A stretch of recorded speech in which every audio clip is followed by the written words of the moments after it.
Hello, I'm Jerry Stelmok. I'm the proprietor of Island Falls Canoe and have been since 1975. And I'm a proud member of the Wooden Canoe Heritage Association. I think I'm member number 9. And welcome to my shop. Come on in.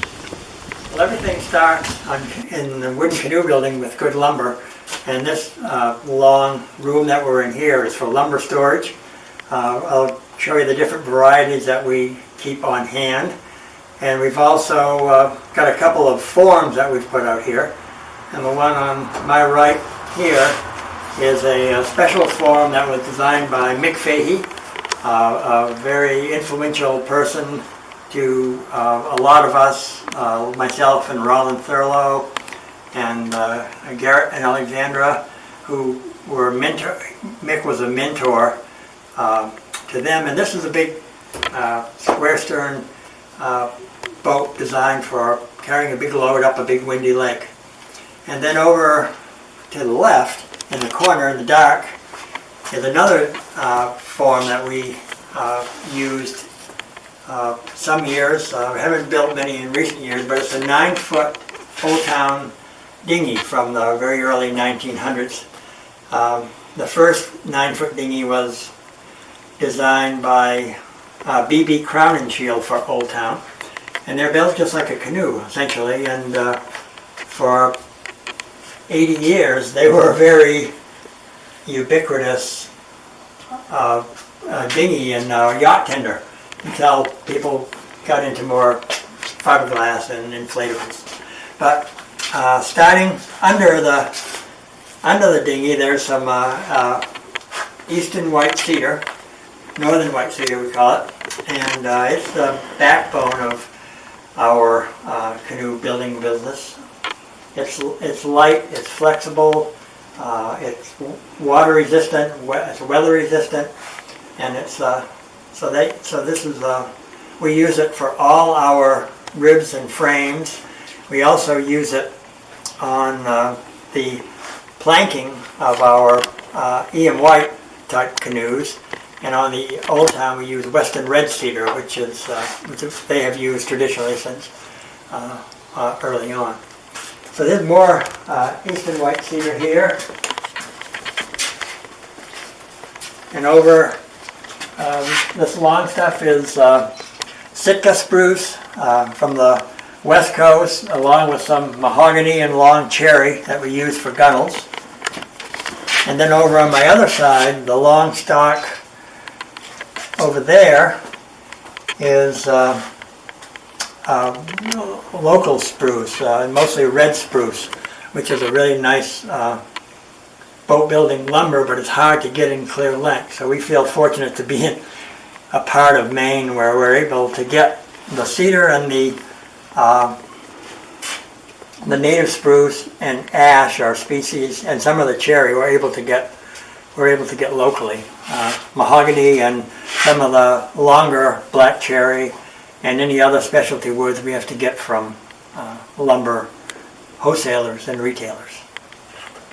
We noticed in the lumber storage area that all the lumber that we get is generally in rough form. You can't just go and buy canoe, you may have tried it, to buy canoe planking or canoe ribs. So we spend a lot of time in a milling room. And this is, we have very modest size equipment that you might find in a good hobby shop anywhere, but just table saws and planers and thickness sanders. The only remarkable one that you find, this was a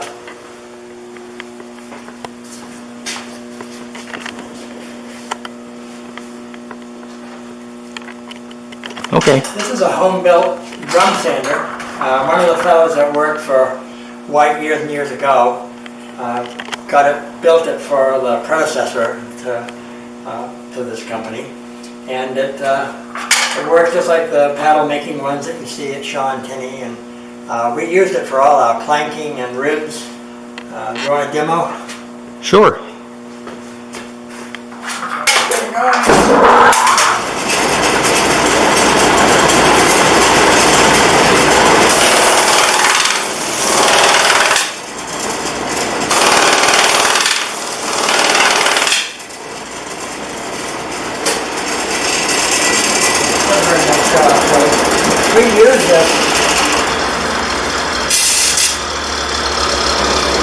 we used this for up until about 15 years ago for all our planking and ribs and a lot of other stuff, shaping thwarts. But now with a thickness sander, we got to use it for the planking and the ribs. But it's still a nice machine to have, and it's the only one in here that you wouldn't see in every other shop.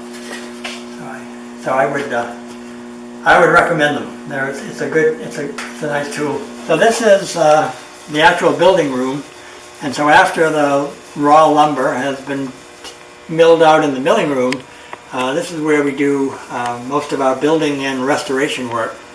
And you can see there are a lot of forms in here, and a lot of them are historical and some are more modern. But I've got probably the oldest one in here is up against the wall. That is the 20-foot E.M. White. So that's a very early design of White. So again, that goes back to the 1890s, and it's still it was a big canoe, but in those days, guides, Forest Service, Warden Service, they liked the big canoe, and the 20-foot White was one that was very popular. This is the newer version. Out back I showed you an old E.M. White 18.5-foot form, which is the same vintage as the 20-footer. And I made this form 25 years ago probably because of the defects that had come over time in the old one. This is, so as everybody in the wooden canoe organization knows, the canoes are built over these forms. And this one we're getting ready to start a canoe on. This is the 16-foot Old Town Guide, and it's a great canoe. A lot of camps and individuals as well. This is a very popular canoe for that. And the metal bands are where the ribs are going to be. Each of these forms has a channel for the stem that is notched and beveled, and it has a capacity. Old Town, they're really nice, where you put the in whale, and then the cedar ribs that come out of the steam box are bent over the metal bands, and the planking is intact, and the metal bands do most of the clenching. These little metal bands between the larger ones are for half ribs, and they give you a little more solid bottom. So they make the bottom of the canoe quite a bit stronger without actually adding very much weight at all. So you saw them, we have them in all the big guide canoes, and they're optional in a lot of the other canoes. Right, if you were to turn around, you'd see there's the form for the Old Town Molitor, and that's the canoe with the graceful big snout that it has, and it was designed for a fellow named Molitor on the Detroit River, the way I understand it, who had a livery, and it became quite popular. I don't think that form was made until the 1930s. Behind me, and we'll go over to that area. Okay, this is more forms, and this is the press we use for pressing decks. Put there's the same curve on the decks of most of these canoes as on the gunnels. So this is for doing larger decks. We also often put a bottle hydraulic jack on there. These are two trapper forms from Old Town. This is the 11-foot trapper, and this is the 15-foot trapper. Okay, this is another view of those forms. This is one of the models. This is the 4-foot or quarter scale model of an Old Town HW, and it's 4 feet long, and it's just as detailed as the real canoe. Same number of ribs and little cane seats and everything that the real canoe will have. This will. Down here, our gunnels that we're bending, there's always a lot of those going. You have to stay ahead on them because they have to cure in their bend for a few days before you can use them. More forms up here in the back. 16-foot white form that we use to build 3 different white models up to 16 feet. A little willow form, which is based on white. It's a solo canoe. 17-foot Penobscot, one of our white adaptations, with the filler, the gray filler and the canvas. The filler we use is traditional, and the thing about it is it waterproofs the canoe, makes it more abrasive resistant, and gives you a nice surface for painting. But it takes about a month to cure. This model here, the little 4-footer that we're working on, is a replica form. We made it. This one behind me here is the 8-foot salesman sample model. These are used for incentives as much as they were for displaying. And if you bought 2 railroad cars full of Old Town canoes, you would get an 8-foot model with, so I'll give anybody the same deal. Anybody that wants to buy 2 railroad cars full of canoes, I'd be glad to build them a model. But this form goes back to 1912, so that's pretty old. And more, the 1889, which is also a white adaptation, and the Willow Wisp down below it, another solo canoe. And this is another way we bend decks for if it's just a guide type deck, which isn't as as much as pronounced as some of the others, like the Otka or the HW or the Charles River. As we mentioned the stems, and that's the curved part of the canoe, obviously, and they fit in these channels. This form is a 16-foot Otka, and that goes back to, that was designed in 1908. But they had more than one form for that model because it was very popular. So I don't know how old the form itself is. And this is the jig that we bend the stems over. This one will be for the 16-foot guide we're getting ready to bend. And as you can see, looking down between these forms, we have a lot of different ones that for all the Old Towns and all the E.M. Whites and all our own designs. There's quite a number of, and this is where all the wood gets steamed for bending. Very simple. All you have to do is you drink a keg of beer and you have the vessel for steaming the water. We just have like a turkey cooker or something underneath it, and it feeds steam into either one of these boxes. This one we might use for doing the whole canoe full of ribs. This one we use a lot if it's just a few for restoration, or we can also put an end of the gunnels into it and then steam those over jigs. This one goes way back to Clint Tuttle, who started the Island Falls Canoe Company, and he did a beautiful job building it, so it's still in good shape. This one is an Old Town Yankee, and interestingly enough, that form that we just looked at, which for the 16-foot Otka, on one side says 16-foot Otka, and on the other side it says 16-foot Yankee.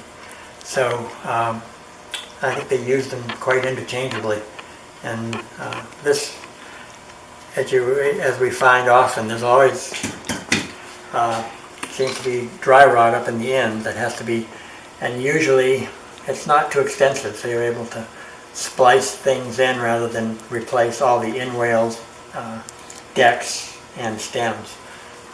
This has been stripped, and then we're starting to varnish it. This canoe was not in very bad shape, except for a little bit of dry rot in the ends. So this restoration is under the guidance of Keith Stockley here. Keith is a local boy. He's lived in this area his whole life. He has worked for me. There was a period that he didn't, but probably for 20 years in all. And I rely upon him for much, including a great deal of the restoration and building as well. Good. Perfect. So this is the room where we do a lot of our finishing and also the canvassing.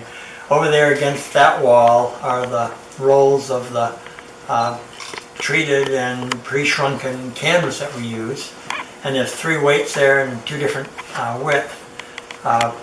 Canvas goes in reverse order. So number 10 canvas is kind of a medium weight. Number 12 is actually lighter. And number 8 is actually the heavier one. And they usually come 60 inches to 72 inches. These are, again, work where this canoe had just been finished up, and it was going to be picked up very shortly. This is the white adaptation, the 1889 I call it, since it came from one of White's very, very first forms. So it's the earliest. It wasn't a form even with metal bands. I might be able to show that to you later. So this is a 15.5-foot canoe, and it weighs about 60 pounds, and it's a very popular canoe.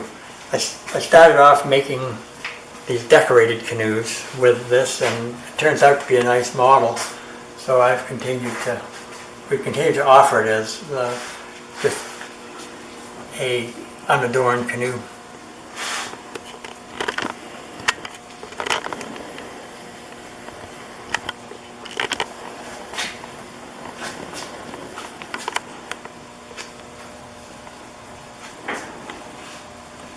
And here's another restoration job.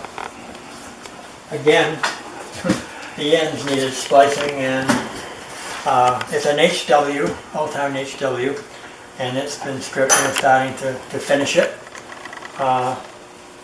Behind it is a 20-foot EM White, which was probably built on that form in the other room, from the 1930s. Belongs to a family on Moosehead Lake who've had it since it was new, and that's in very fine shape. And the inside had some nice color, so we didn't take all that out because the varnish wasn't all.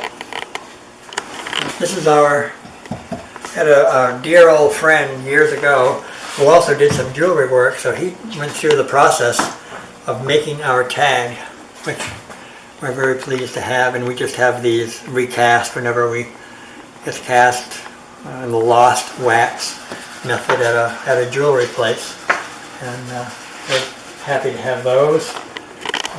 There's some spars here and lee boards, and some of them. We're making a sailing rig for this Kennebec over here, so we'll be getting that together this week. So this is a 17-foot Kennebec canoe, and it needed quite a bit of work and refinishing and recanvassing. Another 20-foot EM White there with the filler and the canvas. And then up on the wall, everybody can see it's not a real alligator, but what that was is the shellac bottom of my 20-foot White after 20 years of use on river trips and St. John and the Allagash and the St. Croix and Labrador, and you end up, the bottom takes a lot of eating, but it held up. So that's, when I was taking it off, I said, boy, that's really alligator, so I cut out the shape of an alligator. So obviously not. I tell people it was a local alligator that I got from the stream down the road. Obviously, it's not really. Okay, earlier in the tour we saw down in the lumber room a large form, and I mentioned it was for what we call it the Moosehead Laker. It was designed by Mick Fahey, and it's a big square stern canvas covered canoe made for motoring primarily. And this is one of the finished ones. It's 20 feet long. It's just over, it's about 54 inches wide, and it's quite flat. A lot of them, they're fitted out for, people use them for fishing, either freshwater or sometimes for stripers.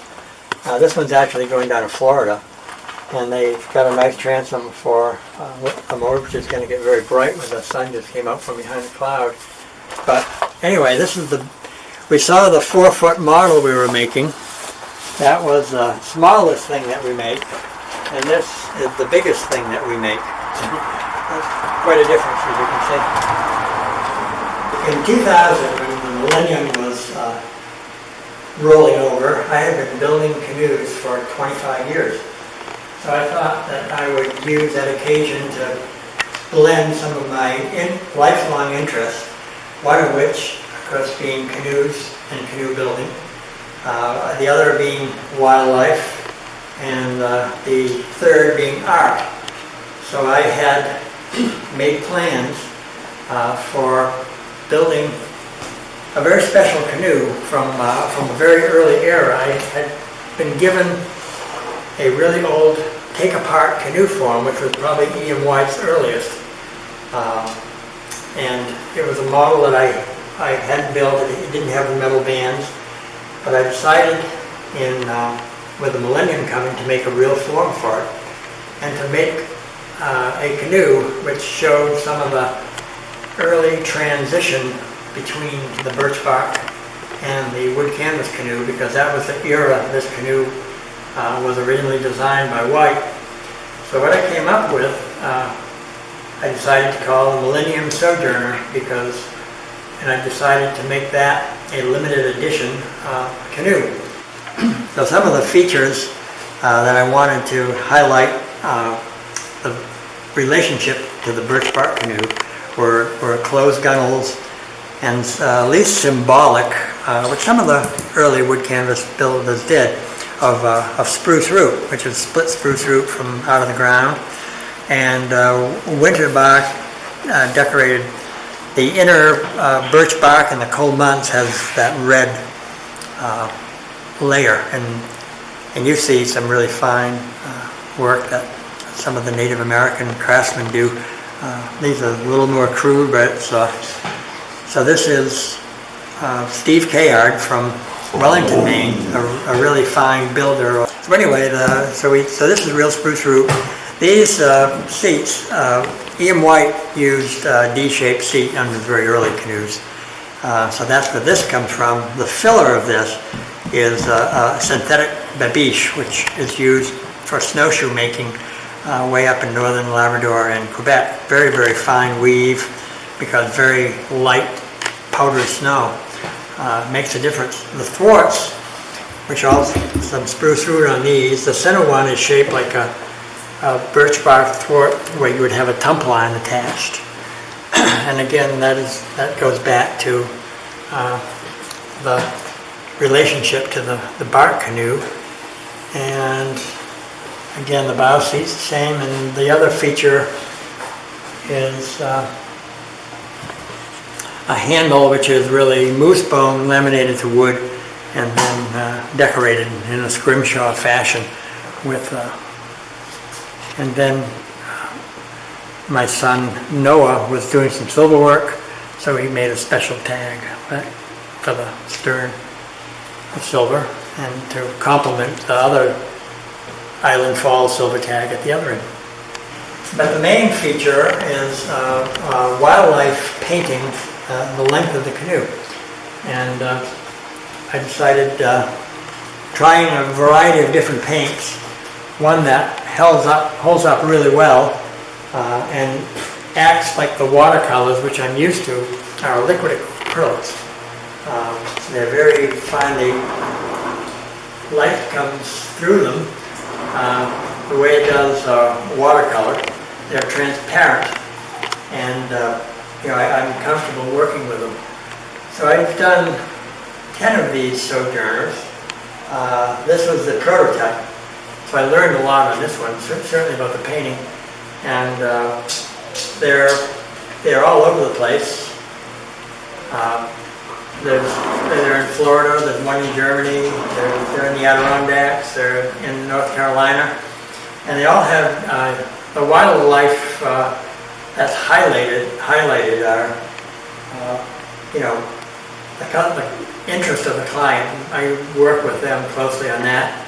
The most recent one I did, which was still several years ago, was a fellow who lives in Oregon at the end of the Lewis and Clark Trail. So that one had a lot of scenes from the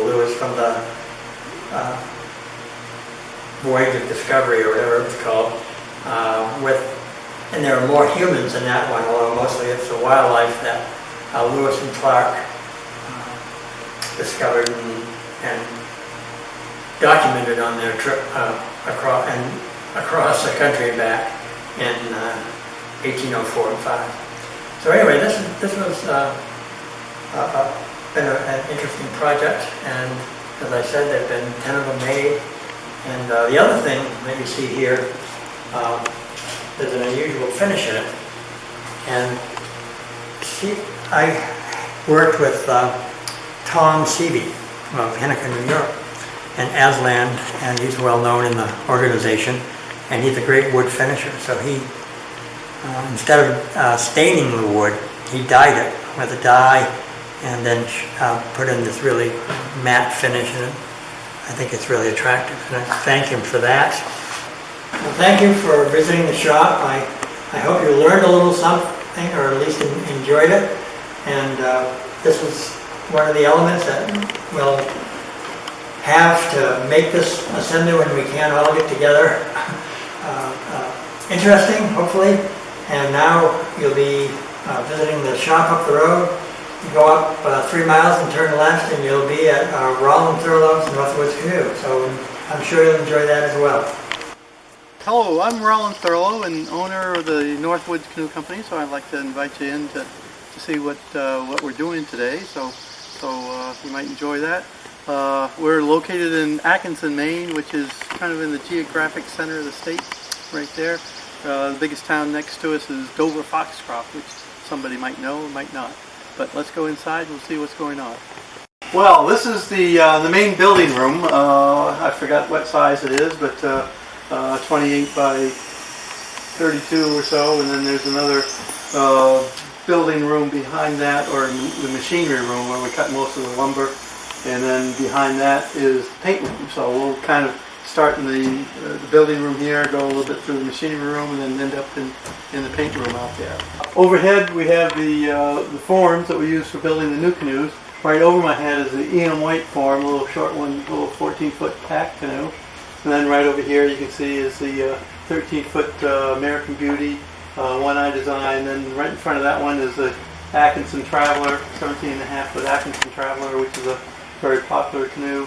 And then right over here is a 17-foot B.N. Morris, which is another very popular canoe. But we have, I think, eight forms in this room here, and then we have a few more out in storage that don't get used so much, but come in every once in a while. Most of the forms are ones that I've designed myself, and then there's a couple historic reproductions like the Morris and then an Indian Girl that I have. So it's kind of a combination of my own design and historic boats, which I like a lot. And so they lower down, and we can build down on the floor here. And then when we're done, we can just lift them up out of the way. So we also do a lot of restorations. And so this is a 16-foot Old Town, which is a pretty common canoe around here. And so that's got some damage up in the stem, which is normal. There was some rot in the rail along here, and it got so rotten for a while it got into the rail, got into the planking, and got into the tops of the ribs on this side. So even though it looks kind of good, there's going to be a lot of work on cleaning up that rot in the rail. And then right beside that one is a B.N. Morris, a short 12-foot B.N. Morris,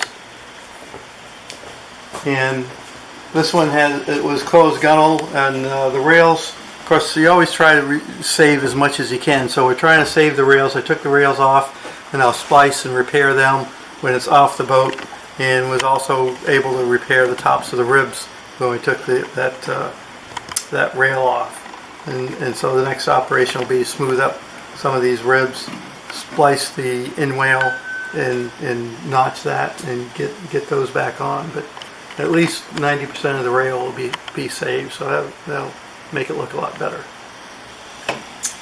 And then the next canoe, this one's a 16-foot Medford Explorer, a new one that we built. And this one is having cherry rails, cherry outside rails, cherry trills, cherry decks, cherry thwarts and seats, this spruce inside rail. And this is the first coat of paint on the outside, but that was painted earlier.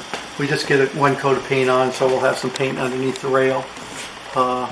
And then after we sand the rails and smooth it and shape it and sand it, and then we'll varnish the rails, finish varnishing inside. And after the varnishing is done, then we'll turn it over and finish the painting and put 3 or 4 more coats of the red paint on it. Alright, so this is the machinery room where most of the machines are. So the biggest thing that we use is the table saw, so that sits right here, and we can saw the length of the shop there. But a lot of times, of course, if you got a 20-foot rail, you got to back that up, and so you run into the wall there. So we've got holes in the wall quite a few places, and we can open it up. And now I can shove the longest stick. We can use kind of a 40-foot board here, and just shove the end out there, run it through the table saw, run it over the bench there, and we got another window on the other side, so we can go out that way too. So that really helps in the wintertime. We don't have to open up the door to mill long pieces of lumber. So that's quite handy. We also have the steam box right here. And so of course that's another piece of equipment that gets used quite a bit. This is a steamer. There's a burner down here, gas burner. This is a old beer barrel, and with a little piece of tin around the outside just to kind of insulate it a little bit. And then we just put a rubber funnel kind of thing on it, and we pour the water right in there, and we can gauge how much water we got with a little dipstick. And so now we know we got that. Usually when we're boiling for like a new canoe for ribs, that's kind of like the important line there. So I know I got enough lumber. So it boils at 2 inches per hour. So that's and this is our #1 dipstick made in 2010. So it's going on 11 years. So it's been a pretty good stick for us. So steam just comes up here, goes up through the hole, goes up through the pipe or the hose, and just sticks right into the steam box right there. Nothing too fancy, and does a great job. So this is a little dip tank down here. So sometimes we dip the wood in the water, dip the ribs in the water just before we steam it, get them a little wet. It seems to steam a little bit better being wet when we put them in the box, so that helps quite a bit. Overhead here we have the canvas. So this is kind of the long canvas that you can see right now with 84 inch and 72. That's real heavy. That's number 6. This is number 8, a little bit lighter. And then back over here is the number 10, 60 inch wide. And there's some other weights up there too. And then underneath that is just this is just a scrap box. There's the bandsaw right there, and so whenever you're cutting on the bandsaw, you always make a lot of scrap, so you just kind of throw it in the box there. And then there's all the different clamps we use. Well, that's not all of them. We have a bunch more up on the other bench, smaller ones that we use most often, but you always end up, any boat building shop has to have a variety of clamps, so you always end up with a lot of stuff.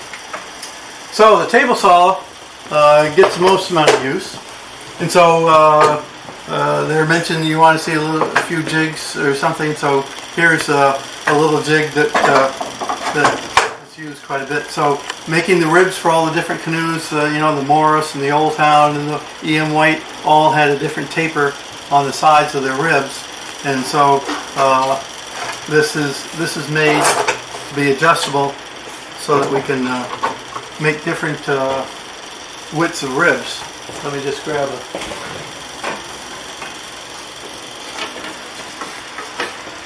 So right here are different patterns for all the different canoes, all the models. Some of the different companies have different patterns for different canoes, and so we end up with a wide selection of patterns. And so it's a simple matter of cranking up the blade. You take your pattern that's tapered. It's 2 1/4 inches wide there, 1 1/4 at the top. The taper is for 12 inches. So I put that pattern right on there. I adjust the jig so it's right, so the blade rubs right against the taper. Lock that down. Lock the fence down. And then when you take a full rib, pretend that this was a full rib now, kind of square, I could put that right on the jig and run that right through the table saw like that. And that would automatically cut that taper on there. So now I can adjust that for any width and rib, any length. The jig's kind of a little crude looking, and after I perfected it, I said, boy, I'm going to have to make, you know, a fancy looking one, but this always worked, and I just never got around to making a better looking one, but, so that works pretty good. So the table saw, and then over on the bench, another long bench, we have a shaper, router, so do a lot of routing on the sides of ribs and rails and things like that, so that gets a lot of use. A little chop saw, cutting the length of ribs. Again, all the ribs are, when you cut the taper on the ribs, then they're cut at different lengths and everything. And so you always want the center line of the ribs, and so there's 49 here, and then down here there'll be a 49. That'll be the center point of the 49. So it just helps lining up the ribs. You don't have to figure out where the center line is. You've already found it. And then down under the bench, these are the jigs mostly for stems. So we've got a lot of Morris down here. We have Morris, 17-foot Morris, a 15-foot Morris. I can't read my writing on that. Morris outside stem, the Morris Tuscarora stem, the Morris, what's that say? Morris outside stem. So we get a lot of them. Old Town, an oddball Old Town form, outside stem for Old Town, for the Cheeman. And most of these are for my canoes, the EM White and the Kingfisher, 13-foot American Beauty, Garish Peat Pod, Old Town Peat Pod, 60-foot Old Town stem, inside stem, versus the outside stem, Rushton. So we just Garish, Atkinson Traveler, Voyager. So we've got inside stems, outside stems, Old Town Otka, Old Town 1950 Otka, 1911 Otka. And so the Otka changes, Old Town changed their stems quite a bit from the early years to the later years. So you always have multiple sets of forms for the same model. Here are the rails for that Morris that we're repairing, and you can see the Morris had those pockets, and so the pockets were in pretty good condition, but they had a whole lot of nails in there.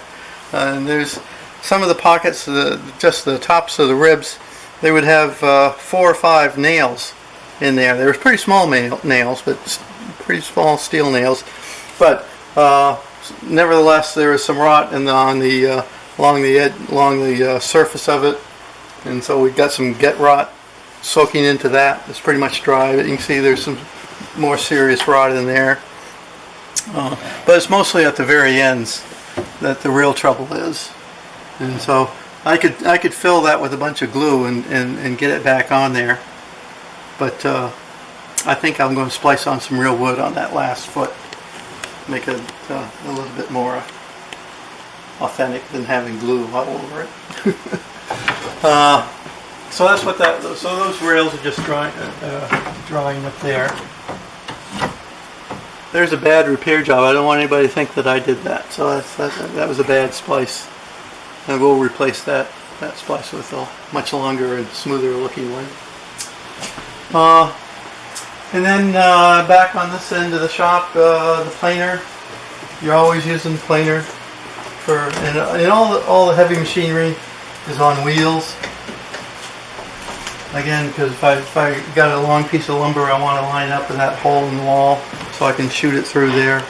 But then I want to push it to get it out of the way when we're doing something on the table saw. It's easy enough to push it out of the way. And then there's an air system that sucks all the dust out.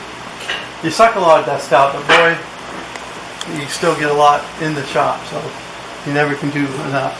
Little sander here, inflatable drum sander. That's been a great tool because you can inflate this drum right here.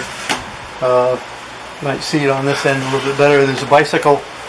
There's a little thing you can blow it right up with a bicycle pump, and make that. You can make that a hard surface if you want to sand something really smooth, or we can let a little air out, and that makes it a soft surface. So then you can sand curves on it. So for sanding thwarts, what a bonus this was when I discovered the inflatable drum sander. That really made that job a whole lot smoother and faster and a lot better. And you get a lot of oddball things that you want. Paddles are really great on it because you can make it hard or make it soft depending on what part of the paddle you're working on. And then the other biggest piece of machinery is the table sander. And so this has a wide belt, or I should say wide belt sander. So there's a wide belt on there, and so I can put a 60 grit or 120 or 200 grit sandpaper on there, and it's real easy to change. So when you're sanding ribs, you can just put them through there with. First, you got to go through the table saw, goes through the planer once, then you can go through here with 60 grit and get it down close, and then you can change to 120 or 220 on the next pass and get them real flat. So that works real good. The only trouble is every turn is 1/32 of one 228th of an inch. So if you've got this set for planking and then you want to put through rails and you got to get it to an inch, 128 times around, it's a long time. They do sell the model with a little motor, but I was too cheap for the motor. But you get it gets done. It's not too hard.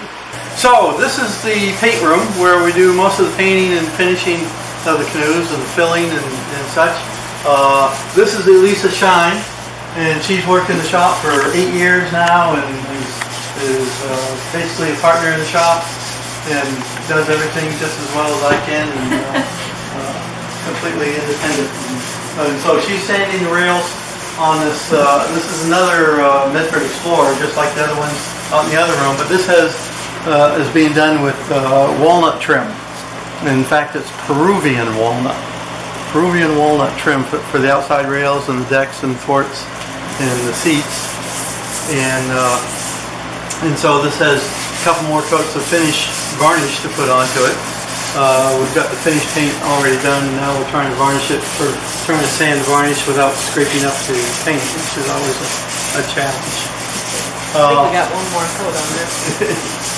I don't have to be as scared. No.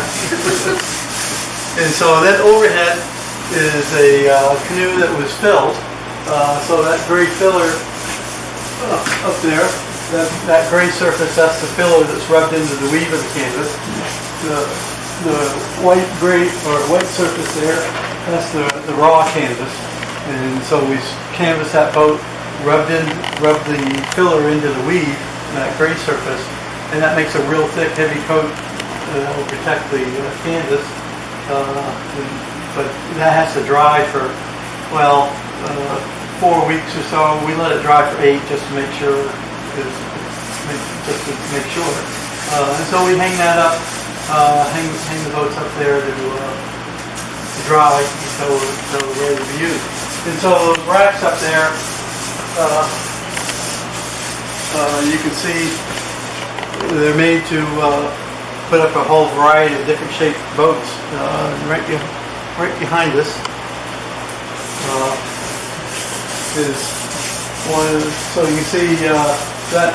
So you put a wide boat on there, or you can put a narrow boat on there. And so there's just 3 of them. So it works pretty good. So the boats, I wouldn't hang a boat permanently on that with just the 3 of them, a little bit off center.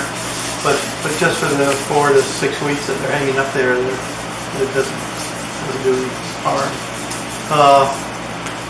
And so we've got another long bench in here for laying out all the varnish pieces and parts. Some of the boats, you get a fancy square stern, Old Town sponson square stern with a bunch of seats and pieces and parts, and the whole bench will be full of knees and decks and seats and seat frames on there. Right now, these are the seats for this Explorer. This one's getting outside stems,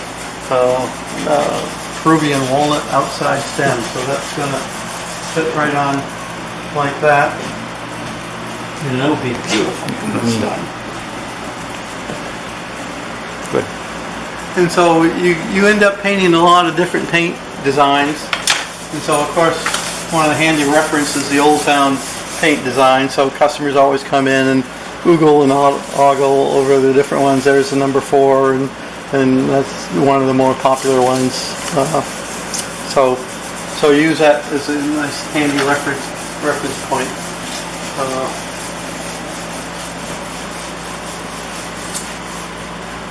And let's see what else. So there's the filler. I end up selling a lot of filler. I sell a lot of parts to people, tacks and nails and canvas and whatnot. And so this is where the filler's made. All of this old wash tub is what it is, and this mixer goes right on this dedicated drill press and mixes 8 gallons of filler at a time. So as you can see, sometimes the filler gets spread around, but it's handy for painting the floor.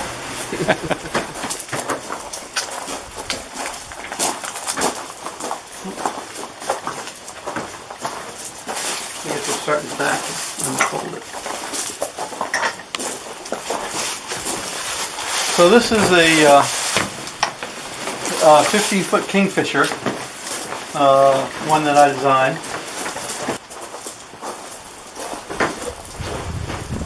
So this is certainly one of the more fancy Kingfishers that we made. So we've got the large 4-foot mahogany deck on there with the large combing on it, and then it's got the bows for the cover. So those go in and out. And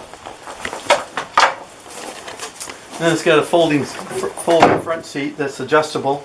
You can untie it from there and just tie it at different lengths, and so that folds down, and there's a little knot right there, Chinese button knot, but that acts as a cushion when the seat goes down, so it doesn't, so the wood's not banging on each other.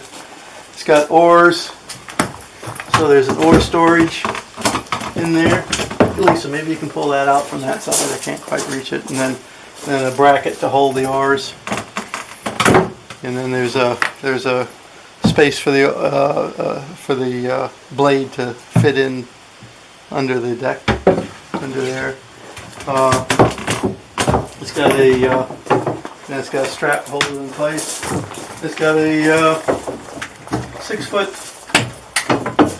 boat hook, and the boat hook is just a dandy little thing, because you're always wanting to grab something by the dock or get close to something. But the beauty part of this little boat hook is when you drop it in the water and you accidentally let go, it doesn't float sitting on top of the water like that, because you try to reach it and you got to reach out over the boat, and people always fall out all the time trying to get something out of the water. But it floats upright like that, so the water's about level, be about right there. So that's sticking up and makes it really easy to grab. So that's from Shaw and Tenney. There was a study about 35 years ago. Wooden Boat did a big study on how to make that float. Rather different types of wood, whether it's mahogany or oak or spruce, whatever. So it has to be a different thickness, a different length. And then Shaw and Tenney took that and started manufacturing. So that's a handy little thing to have in a boat. So that lays right in there, strapped in. Then there's of course, the curved transom seat. So you're always, these small boats like this, you're always sitting off to the side. You don't sit right in the center. So that's why a little wider seat right there, and then a removable drawer, just for whatever. Put your fishing license in there and your whatever, your wallet or whatever, so you don't want it to fall out. Get that back in there. That locks right in there. And of course, you got your drain. Got mahogany floor rack. You got the fishing rod holders. So right here and up there, you can put a fishing rod on there. Grab that oar lock right there. Release that. So you got little pockets for the oar lock, so it's not wobbling around. And I guess the varnish is still stuck in there. There it goes. It is. I had it once. Oh. There it goes. There we go. Anyway, you're not going to lose that oar lock. You're not going to lose that oar lock overboard. There we go. So, this was a big project to do. So this is going out to Ohio, I think. I'm not sure. Customer lives in Texas, but I think the boat's going to Ohio, or in the Midwest. But so that's going to be leaving us really soon. Okay, this is the padded sawhorse, which we use a lot for when we finish a boat. We get to have a nice sawhorse to take pictures of the boat on.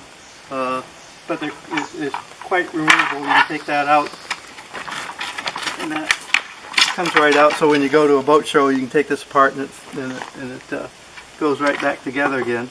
This one's getting kind of beat up, but it's probably 20 years old now, and it's gone to a lot of boat shows and been used out here quite a bit.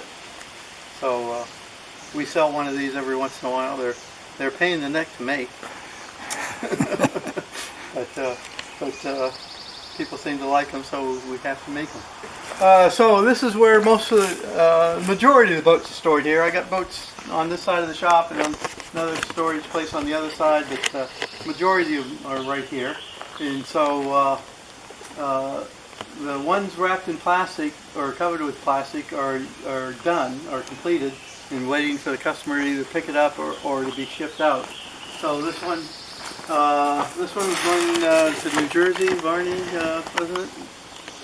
Upstate New York. Upstate New York, somewhere out of Maine. Anyway, so it's all done. It's a B.N. Morris. It's got the trim rail on it, two-tone color. Not the Morris. It's the that was the Medford Explorer. And so it's quite a nice boat. This one was a restoration of a Morris,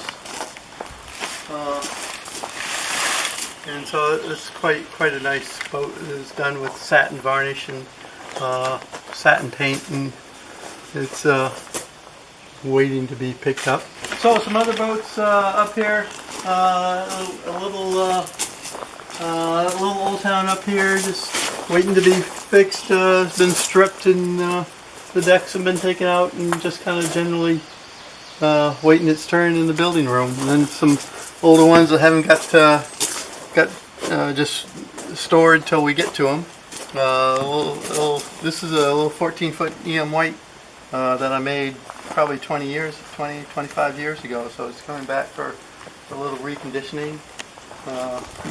Another Old Town there. So again, so this one's been covered with fiberglass. That's going to be a bear. Take that out. It'll probably come off pretty easy, actually, I hope, because it doesn't look like a very good fiberglassing job. So that should be easy to do. This one's an Old Town rowing canoe, double-ended rowing 16-foot rowboat. So again, they're all different shapes and sizes, ready to go out. These two here are 16-foot Old Town rowing pea pods, waiting to be picked up. That one was supposed to be picked up, so it's not covered, but obviously hasn't been picked up, so we need to do something to it. Well, thank you for visiting the Northwoods Canoe Company and seeing my little shop and seeing some of the things that's going on inside the shop. I hope you enjoy this year's assembly, and really hope to see everybody next year at the real assembly at Paul Smith. So enjoy this year and see you next year.